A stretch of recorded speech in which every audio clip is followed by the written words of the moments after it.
Hello guys, how are you? I hope आप सब लोग अपने फाइनल एग्जाम की प्रिपरेशन में एकदम जोरों शोरों से लगे होंगे। बेटा उसी में कंट्रीब्यूशन करने के लिए मैं भारती मनोचा आप लोगों के लिए लेकर के आई हूँ एड्यू इवॉल्व टेस्ट सीरीज का केमिस्ट्री पोर्शन के मार्किंग स्कीम का डिस्कशन, जिससे आप लोग अपने सारे डाउट्स को क्लियर कर पाएंगे, राइटिंग स्किल को और इंप्रूव कर पाएंगे और साथ ही साथ जिन क्वेश्चंस में आप लोग प्रॉब्लम फील कर रहे थे उस सारी प्रॉब्लम को आप एलिमिनेट कर पाएंगे। So without wasting any time let's get started. तो सबसे पहले बेटा एड्यू इवॉल्व हमारे जो टेस्ट सीरीज था उसका सेक्शन ए आता है एंड जैसा कि हम सब लोग जानते हैं कि section A is all about MCQs and assertion reasoning based questions, है ना। इसमें यही होता है बेटा। तो देखो पहला क्वेश्चन हमारे सामने क्या आता है बेटा, एक हमें सेटअप गिवन था। इस सेटअप के अंदर हम देखते हैं कि क्या था। टेस्ट ट्यूब में सोडियम क्लोराइड था जिसके अंदर हम ड्रॉपर की हेल्प से कॉन्सेंट्रेटेड H2SO4 को पोर कर रहे थे। जल्दी मुझे याद दिलवाओ, NaCl में जैसे ही H2SO4 को डालेंगे तो क्या होगा, डबल डिस्प्लेसमेंट रिएक्शन से क्या बन जाएगा, Na2SO4 सोडियम सल्फेट, साथ में बनेगी HCl गैस। बेटा HCl गैस जो है यहाँ पे वो अब क्या होगा, अब वो बेटा मॉइस्ट लिटमस पेपर के कांटेक्ट में जाएगी एज पर द सेटअप, ठीक है। तो जैसे बेटा HCl gas moist litmus paper के कांटेक्ट में जाएगी वो H+ आयंस को रिलीज करेगा। हमें पता है बेटा कोई भी एसिड अपने आयंस को H+ आयंस को एक्वस मीडियम में ही रिलीज करता है। तो मॉइस्ट लिटमस पेपर पे जाते ही H+ आयंस बनेंगे और H+ आयंस जब बनेंगे तो आपका लिटमस पेपर का जो कलर है that will be converted from blue to red। तो देखो बेटा सेटअप में हमने क्या किया, HCl गैस बाहर निकली, मॉइस्ट लिटमस पेपर के कांटेक्ट में गई और क्या बनाया बेटा, उसने H+ एक्वस आयंस को प्रोड्यूस किया जिसने बेटा ब्लू लिटमस को रेड में कन्वर्ट कर दिया। तो एज पर द क्वेश्चन हमसे कहा था कि बेटा मॉइस्ट लिटमस पेपर का कलर क्यों चेंज हो रहा है। तो मॉइस्ट लिटमस पेपर का कलर चेंज हो रहा है because of the presence of H+ in the solution. So correct option बेटा हमारे पास क्या आ जाएगा, option C which is only 3, right. So correct answer है इसका ऑप्शन सी। अगले क्वेश्चन पे बढ़ते हैं बेटा। अगले क्वेश्चन में हमें एक रिडॉक्स रिएक्शन गिवन है और हमें कहा है कि हमें आइडेंटिफाई करना है कि कौन कंपाउंड रिड्यूस हुआ है और कौन कंपाउंड आपका ऑक्सीडाइज हुआ है। तो आ जाओ। देखो बेटा सबसे पहले इक्वेशन हमारे पास है MnO2 plus 4HCl gives us MnCl2 plus H2O plus Cl2। देखो बेटा किसी भी कंपाउंड या एलिमेंट में ऑक्सीडेशन हुआ है या फिर रिडक्शन हुआ है वो आइडेंटिफाई करने के लिए 3 चीजें होती हैं हमारे पास, ठीक है। 3 चीजें कौन होती हैं मैम, हाइड्रोजन, ऑक्सीजन और electron. I said hydrogen, oxygen and electron. सब हम लोग जानते हैं बेटा, हाइड्रोजन का लॉस मतलब ऑक्सीडेशन, हाइड्रोजन का गेन मतलब रिडक्शन, ऑक्सीजन का गेन मतलब ऑक्सीडेशन, ऑक्सीजन का लॉस मतलब रिडक्शन और इलेक्ट्रॉनिक कंसेप्ट हमेशा मैच करता है हाइड्रोजन के कंसेप्ट से। मतलब इलेक्ट्रॉनिक कंसेप्ट के according loss of electrons is oxidation and gain of electrons is reduction। तो मेरे बच्चे हाइड्रोजन और ऑक्सीजन वाले कॉन्सेप्ट को यूज करके आप इस पर्टिकुलर एग्जांपल में कुछ ना कुछ गड़बड़ जरूर करेंगे सॉल्व करते समय, इसीलिए आप बेटा इस पर्टिकुलर एग्जांपल में इलेक्ट्रॉनिक कंसेप्ट का इस्तेमाल कीजिए जिससे आपकी सारी प्रॉब्लम दूर हो जाएगी एंड कहीं पे भी एरर का चांस नहीं आएगा। सो इलेक्ट्रॉनिक कंसेप्ट से हम इसको सॉल्व करना सीखते हैं। देखो बेटा MnO2 में Mn जो है बेटा वो +4 में है, किसमें है, +4। मैम +4 क्या है बेटा, +4 ऑक्सीडेशन स्टेट होती है। क्या होती है, ऑक्सीडेशन स्टेट या फिर ऑक्सीडेशन नंबर, जिसको आप डिटेल में 11th क्लास में सीखोगे। अभी के लिए इतना समझ लो सिंपल भाषा में बेटा, किसी भी कंपाउंड के अंदर जो एलिमेंट के ऊपर चार्ज रिसाइड करता है उसी चार्ज को, हिडन चार्ज को हम लोग क्या बोल देते हैं बेटा, ऑक्सीडेशन नंबर। अभी के लिए इतना समझो आप लोग। मेरे बच्चे सबको पता है ऑक्सीजन ऑक्साइड के फॉर्म में है ना, यहाँ पे मैंगनीज ऑक्साइड है, तो बेटा ऑक्साइड में O हमेशा -2 में होता है। अब मुझे बताओ अगर O -2 में होगा Mn को हम लेट कर लेते हैं कि इसके ऊपर का चार्ज x है, ऑक्साइड में O -2 है, बट लेकिन 2 O हैं, तो 2 O हो जाएंगे -4। इस पूरे कंपाउंड पे नेट चार्ज है 0 के बराबर, तो इसको 0 के इक्वल इक्वेट कर दो। x कितना आ गया मैम? x आ गया +4, जो मैंने आपके लिए ऑलरेडी यहाँ पे लिख के रखा हुआ था बेटा। तो Mn +4 में था, ऑक्सीजन -2 स्टेट में था, -2 चार्ज में था, HCl बेटा +1, क्योंकि H जो होगा H इज +1 है ना, एंड क्लोराइड कैसा होता है? Cl -1 होता है, तो H +1 Cl -1। In the same manner इस कंपाउंड में बेटा Mn को आप X लेट कर लो, ठीक है, क्लोराइड Cl इज -1, तो 2 Cl के लिए -2 हो जाएगा। पूरे कंपाउंड पे चार्ज कुछ भी नहीं है, मतलब न्यूट्रल है, तो न्यूट्रल का मतलब total charge will be equal to 0। Now X comes out to be how much? It comes out to be +2. So Mn बेटा इधर +2 स्टेट में एग्जिस्ट करता है, +2 चार्ज लेके बैठा अपने ऊपर, Cl is -1, H2O में H is +1, O is -2, right, and Cl2 बेटा इस पे कोई चार्ज ही नहीं दिख रहा आपको, नो चार्ज, मतलब न्यूट्रल है, राइट, न्यूट्रल का मतलब चार्ज कितना है इसके ऊपर? 0 चार्ज है, ठीक है बेटा। तो अब बहुत ही ध्यान से देखना, मैंगनीज जो कि +4 में था वो कन्वर्ट हो रहा है मैंगनीज +2, +4 कन्वर्ट हो रहा है +2 में बेटा। प्लस की वैल्यू घट रही है, प्लस की वैल्यू घटती है जब नेगेटिव की वैल्यू ऐड हो जाती है ना। प्लस को डिक्रीज करने के लिए नेगेटिव को ऐड करना पड़ेगा, नेगेटिव से मेरा मतलब है इलेक्ट्रॉन्स, राइट। तो बेटा इसमें होगा क्या? इलेक्ट्रॉन्स का गेन हुआ है इस प्रोसेस में, और gain of electrons is termed as reduction, simple. अगला देखो बेटा, यहां पे Cl -1 में दिख रहा है आपको, -1 चार्ज में है, बट यहां पे Cl आ गया 0 में। वापस देखो, -1 आ गया 0 में, नेगेटिव वैल्यू न्यूट्रल में कन्वर्ट हो रही है। नेगेटिव वैल्यू न्यूट्रल में तभी कन्वर्ट हो सकती है जब उसने अपने अंदर से नेगेटिव को हटा रखा होता है, एलिमिनेट कर दिया होता है बेटा। मतलब -1 से 0 में जाने के लिए मुझे नेगेटिव को हटाना पड़ेगा, यानी कि इलेक्ट्रॉन्स का लॉस करना पड़ेगा, and this process is known as oxidation, right. So हुआ क्या इधर बेटा? मैंगनीज ऑक्साइड जो है क्या हुआ? रिड्यूस हुआ। किस में रिड्यूस हुआ मैम? बेटा MnCl2 में रिड्यूस हुआ। वेराज यहां पे आपका जो क्लोरीन HCl जो था वो क्या हुआ बेटा? वो ऑक्सीडाइज हुआ। किस में ऑक्सीडाइज हुआ बेटा? क्लोरीन में ऑक्सीडाइज हुआ। तो हमारे पास करेक्ट ऑप्शन क्या आएगा? MnO2 is reduced to MnCl2 and HCl is oxidized to Cl2, जो कि हमारे पास ऑप्शन बी है। आप लोग चेक कर लो, MnO2 रिड्यूस हुआ है MnCl2 में, HCl ऑक्सीडाइज हुआ है क्लोरीन में। सो ये वाला एग्जांपल काफी आपके लिए इंपॉर्टेंट था। I hope it's clear. चलो नेक्स्ट क्वेश्चन पे हम लोग मूव ऑन करते हैं। आप लोग बेटा बीच बीच में वीडियो को पॉज करके आपको जो भी नोट डाउन करना है अपने लिए प्लीज नोट डाउन कर लीजिएगा, ठीक है। चलो थर्ड क्वेश्चन बच्चे, हाँ जी, which of the following is the correct observation of the reaction shown in the above setup? Reaction में क्या है? बर्नर है, फ्लेम निकल रही है, मैग्नीशियम रिबन है, मैग्नीशियम ऑक्साइड इकट्ठा हुआ है वॉच ग्लास के अंदर। सबसे बेसिक सबसे सिंपल रिएक्शन, मैग्नीशियम रिबन का कंबशन, एंड ये कंबशन होता है, it Burns with a white Darjeeling flame, है ना। सबको ये एक्सपेरिमेंट याद होगा, हमने दिखाया था कि मैग्नीशियम जो है बेटा वो वाइट डार्जलिंग फ्लेम से बर्न करता था। तो अब हमारे पास ऑप्शन देखो क्या क्या है। Brown powder of magnesium oxide is formed, no, magnesium oxide is white in colour, right. अगला, colourless gas which turns lime water milky is evolved, no ma'am. Magnesium ribbon burns with brilliant white flame, yes, ये correct answer है बेटा। और D भी देख लो, reddish brown gas with a smell of burning sulfur has evolved, no no no, the correct answer is option C। बहुत बढ़िया। चलो fourth पे चलते हैं।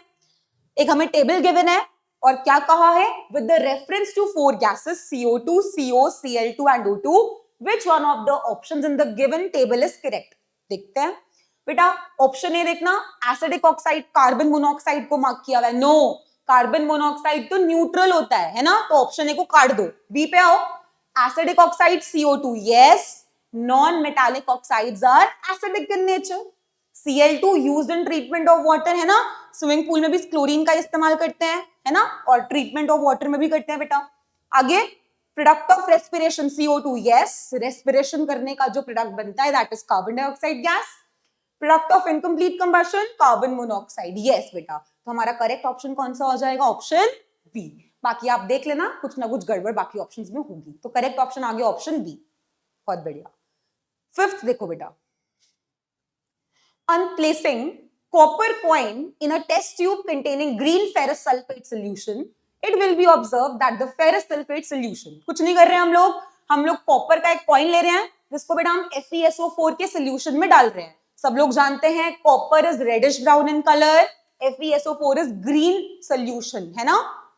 जैसे ही आप कॉपर के कॉइन को इसमें ऐड करोगे तो बात होगी कि डिस्प्लेसमेंट रिएक्शन टेक प्लेस करेगी या नहीं करेगी। तो उसके लिए हम लोग किसको याद करते हैं बेटा? हमेशा अपनी रिएक्टिविटी सीरीज को। हम सबको पता है कि कॉपर की रिएक्टिविटी आयरन की रिएक्टिविटी से कम है, तो कॉपर कभी भी आयरन को उसके सोल्यूशन से डिस्प्लेस नहीं कर पाएगा। एंड अगर कॉपर FeSO4 में से Fe को डिस्प्लेस नहीं कर पा रहा, so there will be no reaction. And no reaction का रीजन है copper is less reactive than iron. So अब ऑप्शंस को चेक करो बेटा। फर्स्ट ऑप्शन क्या है?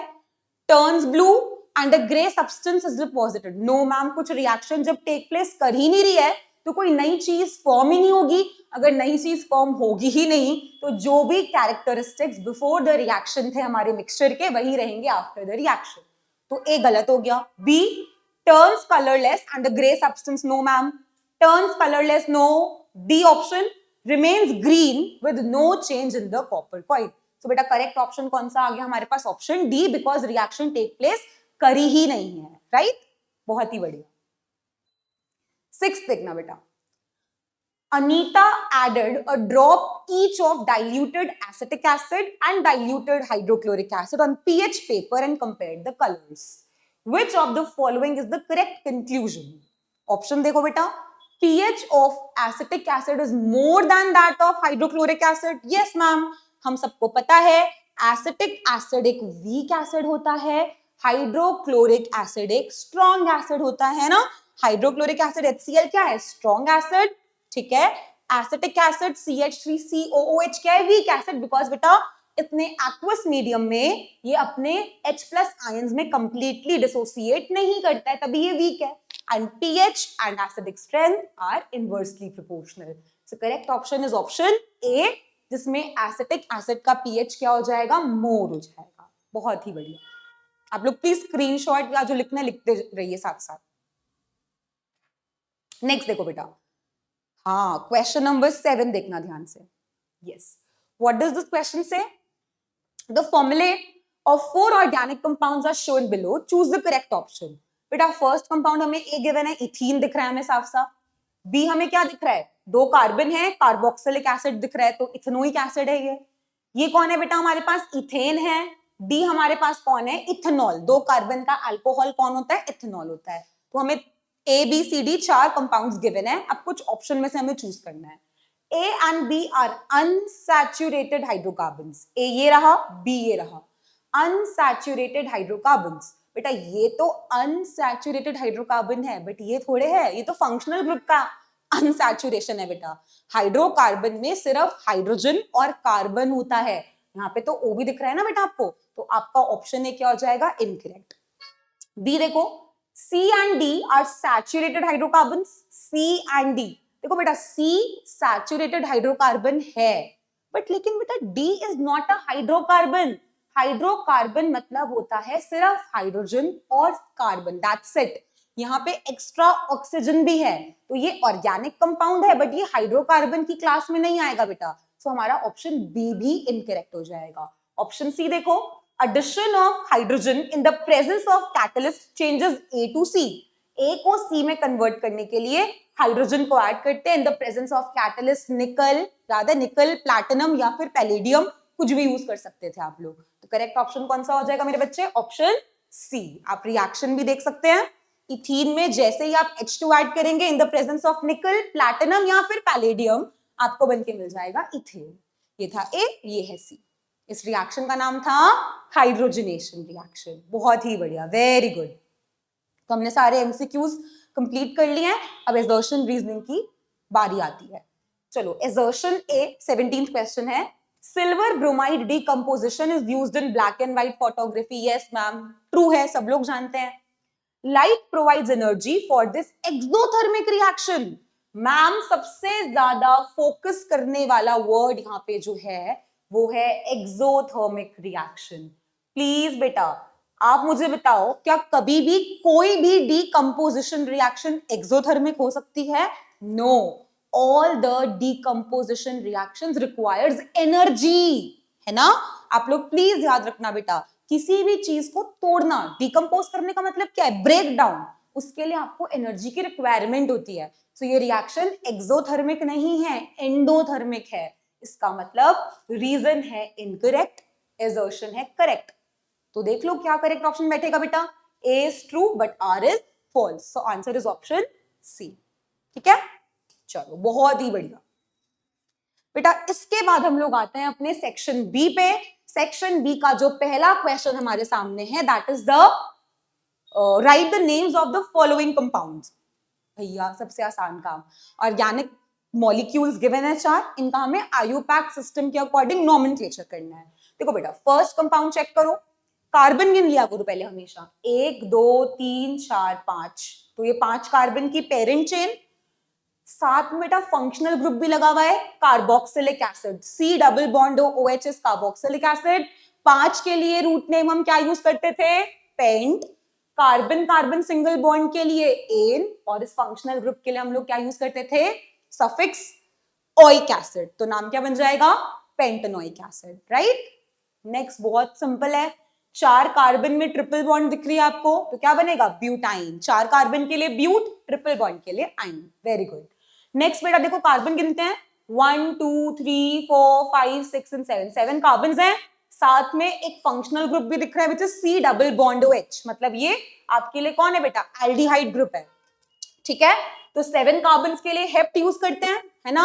सारे कार्बन में सिंगल बॉन्ड है तो एन, और इसके लिए ग्रुप के लिए हम लोग क्या यूज करते हैं? अल। तो नाम क्या बना?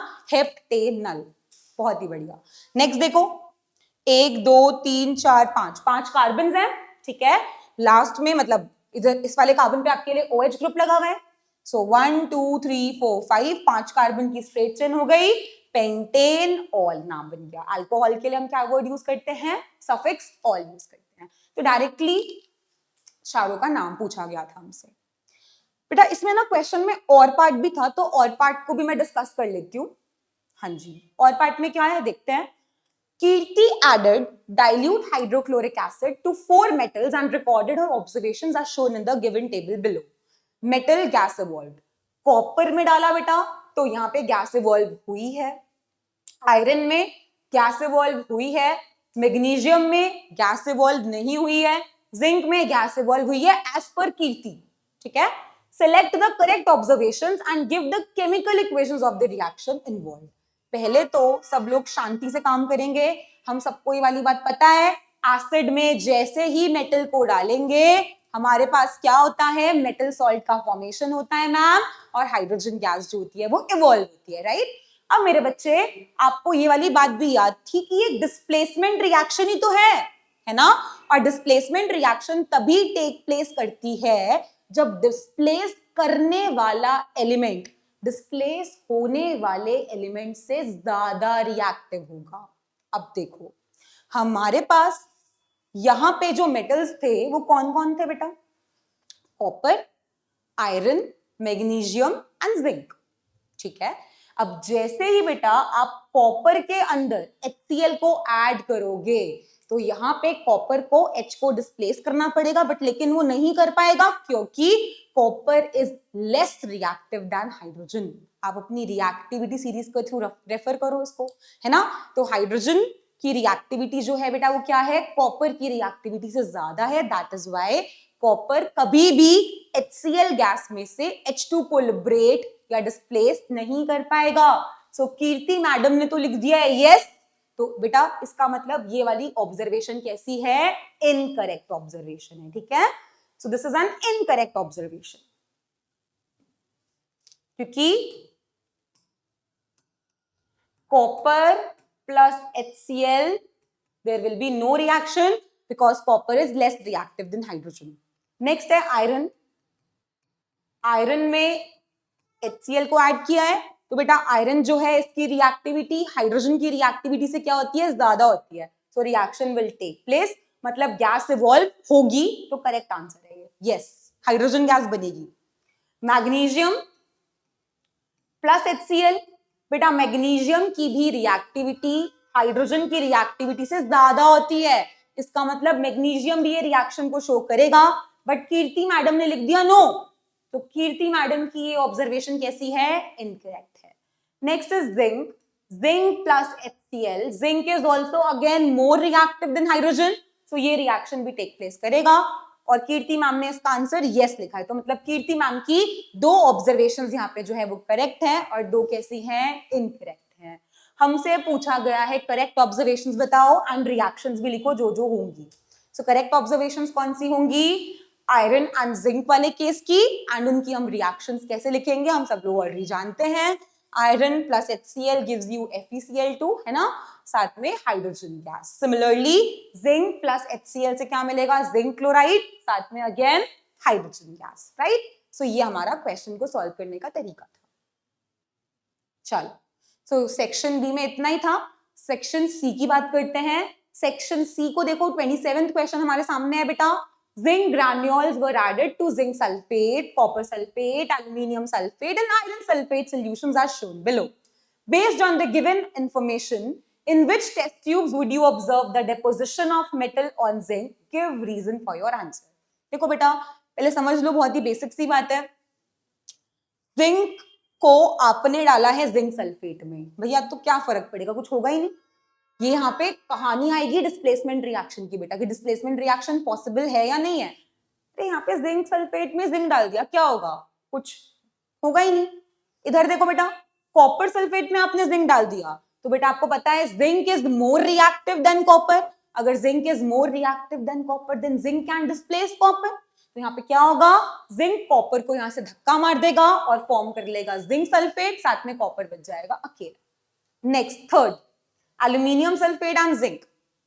अब ma'am which is more reactive? जल्दी बोलो, which is more reactive? अपनी रिएक्टिविटी सीरीज से देखना पड़ेगा आपको. केदारनाथ का माली आलू जरा फीके से पकाता है चाप, है ना. सो हमारे पता है बेटा कि अगर हम बात करें एल्यूमिनियम ऊपर आता है, देखो ना,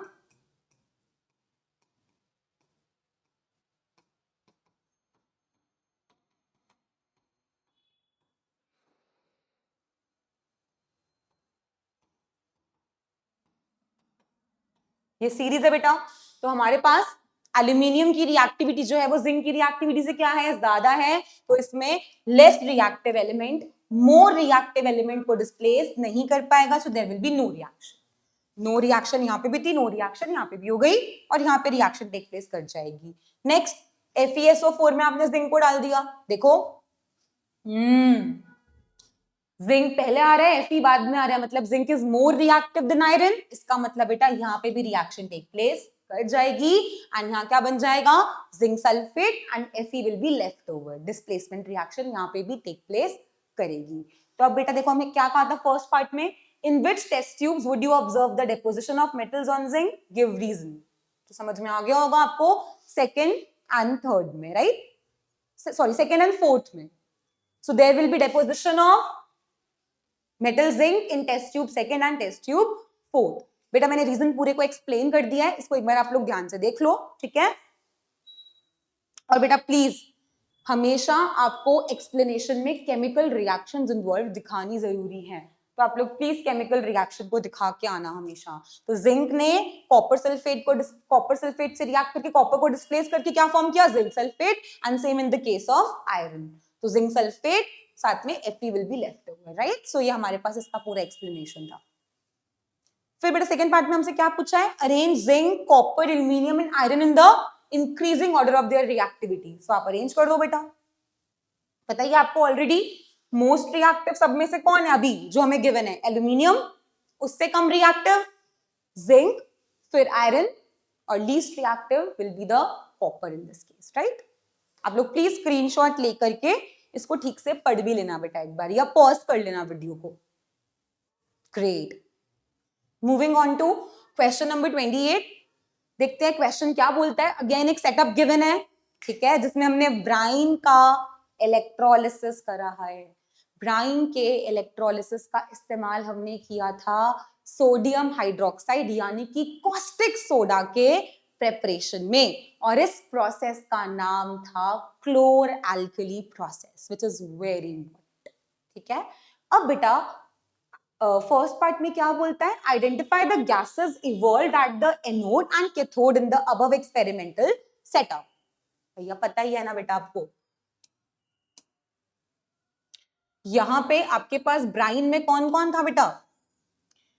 NaCl प्लस H2O का एक सोल्यूशन था, Na प्लस आयन था, Cl नेगेटिव आयन था, H प्लस आयन था और OH नेगेटिव आयन था. तो बेटा यहाँ पे कैथोड के towards H plus ion migrate होकर के हाइड्रोजन गैस को लिबरेट करता था, है ना, और एनोड के towards Cl negative ion migrate करके क्लोरीन गैस को लिबरेट करवाता था. सो करेक्ट आंसर क्या होगा बेटा यहाँ पे आपके लिए? एनोड पे आएगा क्लोरीन गैस, कैथोड पे आएगा हाइड्रोजन गैस. सेकेंड पार्ट में क्या कहता है? Name the process that occurs, why is it called सो. बताया मैंने अभी आपको, प्रोसेस का नाम क्या होता है? क्लोर एल्कली प्रोसेस. और ऐसा नाम क्यों पड़ा है इसका? बेटा क्लोर वर्ड हम किसको रिप्रेजेंट करने के लिए यूज करते हैं? Chlorine gas which is produced as a by product. And alkali किसके लिए यूज करते हैं? मैंने आपको अभी बताया ना बेटा कि इस मेथड का इस्तेमाल करके आप सोडियम हाइड्रोक्साइड यानी कि कॉस्टिक सोडा को प्रिपेयर करते हैं, जो कि एक एल्कली होता है. Alkali is basically a water soluble base. Water soluble base. तो यहाँ पे क्या होगा? यहाँ पे बेटा क्लोर एल्कली प्रोसेस के थ्रू आपका NaOH बनेगा, तभी हमने एल्कली वर्ड को यहाँ पे यूज करा है, राइट? इसके बाद मेरे बच्चे सी पार्ट में क्या कहा था? Illustrate the reaction of the process with the help of the chemical equation. तो बेटा मैंने इक्वेशन यहाँ पे लिखी हुई आपके लिए. NaCl प्लस H2O जो कि ब्राइन होता है, क्या प्रोड्यूस करेगा आपके लिए? Caustic soda NaOH, chlorine gas at anode and hydrogen gas at cathode. एक बार आप लोग प्लीज पॉज करके इसको देख लीजिए. इसका स्क्रीनशॉट भी ले सकते हैं आप लोग एक बार. चलो आते हैं अब सेक्शन डी के ऊपर बेटा. सो सेक्शन डी में हमारा 34th क्वेश्चन क्या कहता है? सृष्टि heated ethanol with a compound A in the presence of a few drops of concentrated sulfuric acid and observed a sweet smelling compound B is formed. Sweet smelling सुनते ही आपके दिमाग में आएगा एस्टर. ठीक है, चलो. When B is treated with sodium hydroxide, it gives back ethanol and a compound C. ठीक है, चलो पहले ना बेटा डेटा जो आपको दिया गया है उसको प्रोसेस कर लो. सेक्शन डी या फिर सेक्शन सी में एक क्वेश्चन बेटा इस टाइप का कार्बन एंड इट्स कंपाउंड्स में से आता है हर साल. तो प्लीज पहले आप डेटा को प्रोसेस करो, शांति से पहले लिखो एक जगह. क्या कहा है? इथेनॉल था, उसे हमने किसी कंपाउंड ए से हीट करा है, ट्रीट करा है कंसंट्रेटेड H2SO4 के प्रेजेंस में, जिससे हमें मिला है बी, जो कि एक स्वीट स्मेलिंग सब्सटेंस है. सबको पता है स्वीट स्मेलिंग सब्सटेंस कौन होगा? एस्टर. एस्टर बनता है इथेनॉल और इथेनोइक एसिड के रिएक्शन से. इसका मतलब बी कौन होगा ma'am? So B will be ethanoic acid, right? Next देखो, फिर बेटा जब मैंने इस बी को NaOH से ट्रीट किया है तो मुझे मिला है इथेनॉल और साथ में compound C. B is ester. Ester से जब आप सोडियम हाइड्रोक्साइड को ट्रीट करते थे तो याद है हाइड्रोलिसिस ऑफ एस्टर नाम की रिएक्शन की थी हम लोगों ने बेटा. तो यहां से आपको क्या बन के मिलता था? आपको यहां से इथेनॉल वापस मिल जाता था और साथ में आपको sodium salt of ethanoic acid बन के मिलेगा. सो ए होगा इथेनोइक एसिड, बी होगा इथाइल एथेनोएट जो कि एस्टर है, ठीक है, एंड सी होगा sodium salt of ethanoic acid, या फिर इसको आप सोडियम एथेनोएट भी कह सकते हो. दोनों नाम करेक्ट होते हैं बेटा. तो आ जाओ, ए कौन है? Ethanoic acid CH3COOH. C कौन है? Sodium ethanoate CH3COON। हमें हमसे A पार्ट में यही पूछा था बेटा, identify A and C। B part, give one use each of compound A and B। Compound A कौन है बेटा? Ethanoic acid. कंपाउंड बी कौन है? आपका इथाइल एथेनोइड जो कि एस्टर है। तो ऑब्वियसली ए का इस्तेमाल आपको याद होगा, विनेगर, राइट? विनेगर की प्रिपरेशन में हम लोग इथेनोइक एसिड का इस्तेमाल करते हैं। साथ साथ बेटा एस्टर का इस्तेमाल क्या है? सब जानते हो, परफ्यूम्स में, है ना, फ्लेवरिंग एजेंट्स में हम लोग एस्टर्स का इस्तेमाल कर देते हैं। ठीक है, एक ही यूज पूछा था तो आप कोई भी एक यूज लिख दो। C part, write the chemical reactions involved and name the reactions. दो रिएक्शंस हुई हैं, दोनों का नाम लिख देते हैं और रिएक्शन लिख के दिखाते हैं। इथेनॉल इथेनोइक एसिड से रिएक्ट करके H2SO4 के प्रेजेंस में हीटिंग करने पे देता है इथाइल एथेनोइड जो कि एस्टर होता है एंड साथ में H2O। इस रिएक्शन का नाम क्या है बेटा? तो इस रिएक्शन का नाम है एस्टेरिफिकेशन रिएक्शन। ठीक है, तो आप लोग प्लीज साइड में लिख देना क्योंकि ऊपर नाम, नेम ऑफ द रिएक्शन भी पूछा गया है। तो इस रिएक्शन का नाम है esterification reaction, right? Esterification reaction. अगला इथाइल एथेनोइड यानी कि एस्टर का हम लोग ट्रीटमेंट कर रहे हैं सोडियम हाइड्रोक्साइड, यानी कि बेटा हम क्या कर रहे हैं? हाइड्रोलिसिस ऑफ एस्टर कर रहे हैं और इससे हमें क्या मिलेगा? इथेनॉल वापस मिल जाएगा एंड सोडियम एथेनोइड बनके मिल जाएगा, राइट? सो आप इस रिएक्शन का नाम क्या लिख दोगे ऊपर वाली का? एस्टेरिफिकेशन, और इसका नाम क्या लिख देंगे बेटा हम लोग? Hydrolysis of ester, right? अब इसको एक बार देख सकते हैं बेटा, बहुत ही बढ़िया। इसी में सेक्शन में बेटा और में एक क्वेश्चन आ रखा था, वो भी देख लो। What is the role of concentrated sulfuric acid when it is heated with ethanol at 443 Kelvin? Give the reaction involved। बेटा आपको याद होगा डिहाइड्रेशन ऑफ अल्कोहल रिएक्शन में हमने अल्कोहल को 443 केल्विन में कॉन्क H2SO4 के साथ हीट किया था, राइट? याद है? इस रिएक्शन का नाम क्या था? डिहाइड्रेशन, बिकॉज पानी रिमूव होता था बेटा। यहां से OH, यहां से H2O हुआ बाहर और CH2 डबल बॉन्ड CH2 यानी कि इथीन बन जाएगा। ठीक है, तो हमसे कहा गया है कि इस रिएक्शन में H2SO4 का क्या रोल है बेटा? तो H2SO4 जो यहाँ पे होता है, it behaves as a dehydrating agent. पानी को निकालने का काम H2SO4 ही करता है, डिहाइड्रेट करने वाला एजेंट होता है बेटा। ठीक है, B part, Reshu by mistake forgot to label the two test tubes containing ethanol and ethanoic acid. Suggest an experiment to identify the substances correctly. Illustrate the reaction with the help of chemical equations. चलो आ जाओ। क्या किया? रेशु भाई जो थे वो ethanol और ethanoic acid की टेस्ट ट्यूब्स में लेबल लगाना भूल गए कि कौन कौन है। अब वो मिक्सअप हो गया, तो बेटा हमें आइडेंटिफाई करना है कि कौन सी टेस्ट ट्यूब में इथेनोइक एसिड है और कौन सी टेस्ट ट्यूब में इथेनॉल। तो देखो करते कैसे हैं इसको बेटा। इथेनॉल और इथेनोइक एसिड दोनों ही टेस्ट ट्यूब में आप स्मॉल अमाउंट लेकर के इनका सोडियम बाइकार्बोनेट को डाल दो। आपको याद होगा इथेनॉल सोडियम बाइकार्बोनेट से कोई रिएक्शन शो नहीं करता, बट लेकिन इथेनोइक एसिड जैसे ही सोडियम बाइकार्बोनेट से रिएक्ट करता था वो मेटल का सॉल्ट यानी कि सोडियम एथेनोएट साथ में H2O और साथ में CO2 गैस को लिबरेट करता था। Reaction of N acid with metal bicarbonate, याद आया? तो बेटा यहाँ पे आपको CO2 गैस निकल के मिलेगी और CO2 गैस की कंफर्मेशन करने के लिए आप क्या करते हो? लाइम वाटर टेस्ट करते हो। लाइम वाटर टेस्ट कैसे करते हैं? सब लोग इस बात को बहुत बार जान चुके हो, है ना? So this is the method of doing the test of CO2 gas, right? So बेटा जिसमें से भी CO2 गैस निकल के लाइम वाटर को मिल्की टर्न कर देगा वो होगा इथेनोइक एसिड, और जिसमें रिएक्शन टेक प्लेस नहीं होगी वो होगा इथेनॉल। तो आप फिर उस पर लेबल पुट कर दोगे। ठीक है मेरे बच्चे, देख लो एक बार इसको ध्यान से। बहुत बढ़िया। नेक्स्ट है बेटा 37th क्वेश्चन। सेक्शन ई का क्वेश्चन है आपके लिए ये। क्या कहता है देखते हैं।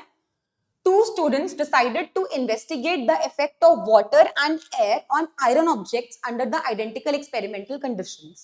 They measured the mass of each object before placing it partially immersed in 10 ml of water. After a few days, the objects were removed, dried, and their masses were measured. कुछ टेबल में कुछ given है उसको देखते हैं। Student ए था, student B था। ए वाले स्टूडेंट ने नेल को लिया है, उसका हमने रस्टिंग करा है। स्टूडेंट बी ने थिन प्लेट लिया है रस्टिंग करवाने के लिए। थिन आयरन की प्लेट होगी obviously. Mass of object before rusting था 3 ग्राम, आफ्टर रस्टिंग आ गया 3.15 ग्राम।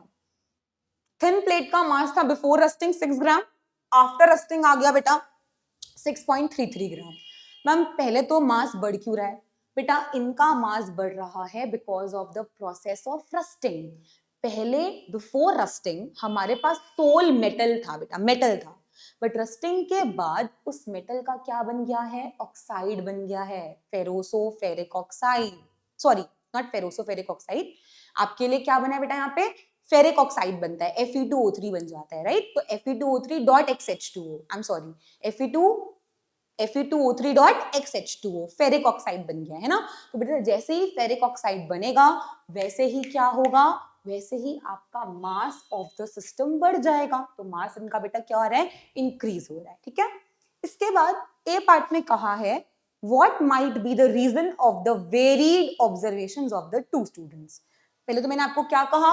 मास क्यों बढ़ रहा है? Because of the formation of rust which is ferric oxide, that is Fe2O3.XH2O। इसको हम क्या बोलते हैं? Hydrated ferric oxide, right. अब आपने एक चीज और नोटिस करी होगी बेटा कि ज्यादा मास किसका इंक्रीज हो रहा है? तो ज्यादा मास थिन प्लेट का इंक्रीज हो रहा है। 3 ग्राम का 3.15 ग्राम हुआ है, बट 6 ग्राम का 6.33 ग्राम हो गया, राइट। तो यहाँ पे मास थोड़ा एक्स्ट्रा आया है थिन प्लेट के केस में। तो थिन प्लेट के केस में एक्स्ट्रा मास क्यों आया है? इसका साफ साफ रीजन है higher surface area.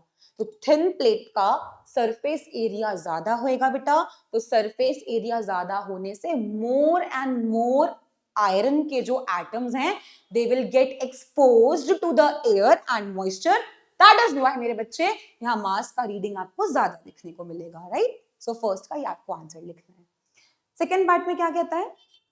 In another setup, the students coated iron nails with zinc metal and noted that iron nails coated with zinc prevents rusting. Obviously, they also observed that zinc initially acts as a physical barrier, but an extra advantage of using zinc is that it continues to prevent rusting even if the layer of zinc is damaged. Name this process of rust prevention and give any two other methods of preventing rusting. भाई साहब इससे आसान question क्या लोगे? Applying a thin layer of zinc for the protection of iron. Process का नाम क्या होता है बेटा? Galvanization, which prevents rusting of iron, right? इसके अलावा जो आप और मेथड्स यूज कर सकते हो रस्टिंग को प्रिवेंट करने के, that is painting, alloying etcetera. और भी बहुत सारे मेथड्स हैं, greasing and all that stuff. इसके बाद बेटा और में भी एक क्वेश्चन था इसका, तो उसको भी देख लेते हैं। In which of the following applications of iron rusting will occur most? Support your answer with a valid reason. A part में iron bucket electroplated with zinc, कहाँ होगी rusting? B electricity cable having iron wires covered with aluminium, again बेटा iron को एक protection की layer मिल गई है। C iron hinges on a gate, ये जो आयरन के hinges होते हैं गेट पे, कोई प्रोटेक्शन नहीं है इसके ऊपर अभी। पेंटेड आयरन पेंस, हाँ पेंस के ऊपर बेटा हमने प्रोटेक्ट करने के लिए पेंट कर दिया है, तो ऑब्वियसली सबको दिख रहा है यहाँ पे सबसे ज्यादा रस्टिंग होने के चांसेस ऑब्वियसली कहाँ पे होंगे बेटा? आयरन हिंजेस वाले केस में, यानी कि option C is the right answer, ठीक है। सो हम क्या कहेंगे? Rusting will occur most in the case of C, iron hinges on a gate. Reason, iron hinges are exposed to both air, obviously oxygen उसमें ही होगी, and moisture, and reaction में क्या बनता है बेटा? Hydrated ferric oxide which is obviously your rust. तो बेटा यही था हमारा केमिस्ट्री का एडुवॉल्व का मार्किंग स्कीम का डिस्कशन। अगर आपको बेटा फिर भी कोई भी प्रॉब्लम है किसी भी पार्ट में, अगर आप अभी भी स्टक हो रहे हैं, तो आप मुझे कांटेक्ट कर सकते हैं। मेरा नंबर यहाँ पे लिखा हुआ है ऑलरेडी, सो आप प्लीज डायरेक्टली इस पे कनेक्ट करके अपने सारे डाउट्स को क्लियर कर लीजिए। सो आई होप आपको इस वीडियो ने हेल्प किया होगा, और जहां पे भी आप जो भी एरर्स कर रहे थे उसको मिनिमाइज करने में ये आपकी बहुत मदद करने जा रहा है। सो आज के लिए इतना ही, ठीक है। All the very best for your board exam. अच्छे से कामली अपने एग्जाम को देना है, बिल्कुल भी जल्दीबाजी हड़बड़ी नहीं करनी है, शांति से बेटा पेपर को कंप्लीट करना है, प्रॉपरली उसको रिवाइज करना है, और घबराना तो बिल्कुल भी नहीं है, ठीक है। चलो आज के लिए इतना ही, thank you so much, all the best.